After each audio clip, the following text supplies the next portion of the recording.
Selebgram Francisca Chandra Novitasari atau akrab disapa Siskae menjalani pemeriksaan sebagai saksi terkait kasus rumah produksi film dewasa bernama Kelas Bintang di Polda Metro Jaya pada Senin 25 September 2023.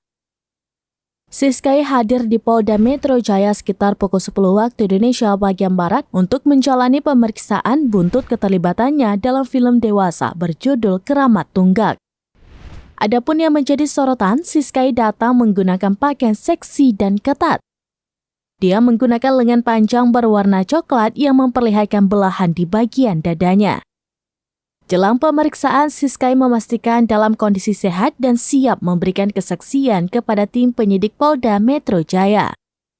Walaupun siap untuk menjalani pemeriksaan, Siskae tetap diselimuti kekhawatiran. Beberapa bukti juga dibawa oleh Siskae untuk memberikan keterangan lebih lanjut dalam pemeriksaannya kali ini. Ketika ditanya kenapa sempat tidak memenuhi panggilan penyidik, Siskae menjelaskan alasan dirinya baru bisa memenuhi pemeriksaannya kali ini. Selain itu, pekerjaan tersebut menurutnya tak bisa ditinggalkan lantaran sudah ada kontrak dengan perusahaan yang mengharuskan ia terbang ke Kamboja. Usai menjalani pemeriksaan, Siskae mengaku total ada 48 pertanyaan yang dicecar oleh penyidik kepada dirinya terkait keterlibatannya dalam film dewasa berkeramat tunggak.